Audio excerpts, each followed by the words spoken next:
నమస్తే welcome to burning topic. AP CM Chandrababu మరోసారి తన చతురతను చాటుకున్నారు. డిజాస్టర్ మేనేజ్మెంట్ లో చంద్రబాబుకు జాతీయ స్థాయిలో మంచి పేరు ఉంది. 1999లో శ్రీకాకుళం జిల్లాలో సూపర్ సైక్లోన్ నుంచి నేటి మోంతా తుఫాన్ వరకు ఆయన చర్యలు అందరినీ ఆకట్టుకున్నాయి. ఆయన పనితీరును బయటపెట్టాయి. రాజకీయంగా చంద్రబాబును విభేదించిన వారు ఉంటారు, కానీ ఆయన పనితీరుకు ప్రత్యర్థులు సైతం ఫిదా అవుతారు.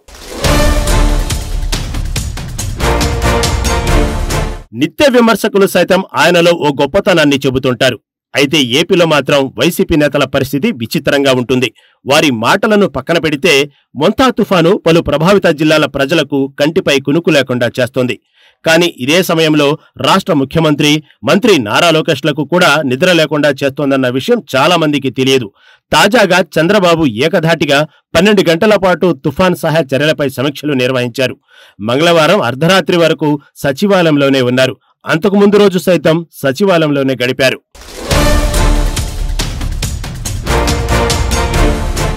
మొంతా తుఫాను ఏపీని తీవ్రంగా వణికించింది. మచిలీపట్నం, కాకినాడ మధ్య నరసాపురం సమీపంలో మంగళవారం రాత్రి 11 గంటల 30 నిమిషంలకు తీరాన్ని దాటింది. అటు తర్వాత బలహీనపడింది.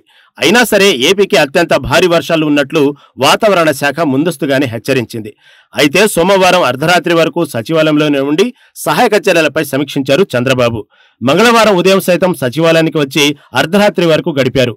తీవ్ర తుఫాను ప్రభావిత ప్రాంతాలకు ప్రత్యేక బృందాలను పంపించిన ముఖ్యమంత్రి చంద్రబాబు ఆర్టీజీఎస్ కేంద్రంలోనే కూర్చొని మంగళవారం రాత్రి వరకు మంత్రులతో ఆయన సమీక్ష నిర్వహించారు. తీవ్ర తుఫాను ప్రభావిత ప్రాంతాలకు ప్రభుత్వం నుంచి 5-6 ఓ బృందాన్ని పంపించారు. ప్రభుత్వ బృందాలు గ్రామాల్లో ఉంటే ప్రజలకు భరోసా కలుగుతుందన్న ఉద్దేశంతో చంద్రబాబు ఈ నిర్ణయం తీసుకున్నారు. అంతేకాదు, భారీ వర్షాల కారణంగా కాలువలు, చెరువులు, రోడ్లకు ఎక్కడైనా కోతలు, గండ్లు పడ్డాయో అనే అంశంపై రాత్రిపూట కూడా పూర్తి స్థాయిలో పర్యవేక్షించారు. తుఫాను ప్రభావం ఉన్న అన్ని గ్రామ, వార్డు సచివాలయాల సిబ్బందితో ఆర్టీజీఎస్ నుంచి టెలికాన్ఫరెన్స్ చేపట్టారు.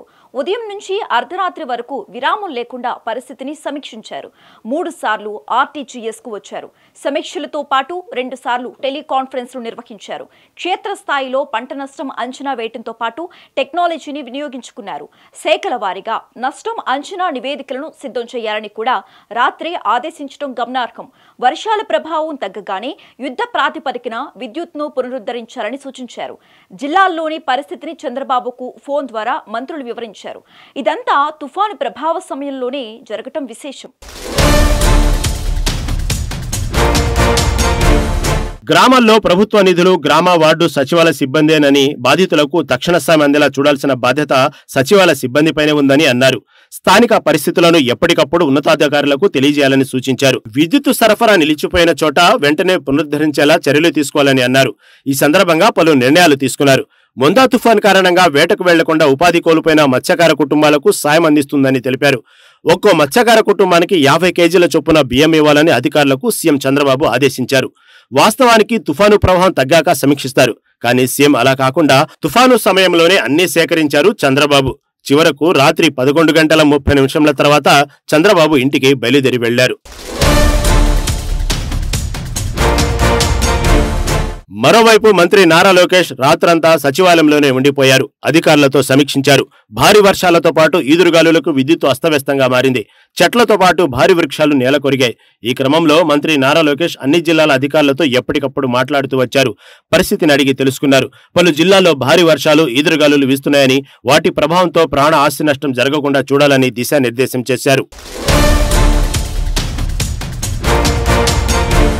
నిజానికి విపత్తుల నిర్వహణలో చంద్రబాబుకు ప్రత్యేక మేనేజ్మెంట్ స్కిల్ ఉంటుందని చెబుతున్నారు. విపత్కాలంలో ఆయన స్పందించే తీరు ప్రజలను ఫిదా చేస్తోంది. అయితే గతంలో తీవ్రంగా కష్టపడి ఇతరులను సైతం తనలా కష్టపడి చేయటానికి శ్రమించే చంద్రబాబు ఈసారి మాత్రం చాలా స్మార్ట్ గా ఫలితం సాధించారని ప్రశంసలు అందుకుంటున్నారు. అయితే చంద్రబాబు ముందస్తు చర్యలతోనే చాలా వరకు నష్టం జరగలేదు. ప్రధానంగా ప్రాణ నష్టం నియంత్రించడంలో ప్రభుత్వం విజయవంతమైంది. అయితే చంద్రబాబు వరుసగా 2 రోజుల పాటు అర్ధరాత్రి వరకు సచివాలయంలోనే ఉండిపోయారు. 7-10 వయసులో ఆయన చేస్తున్న పని అందరికీ ఫిదాగా మారింది.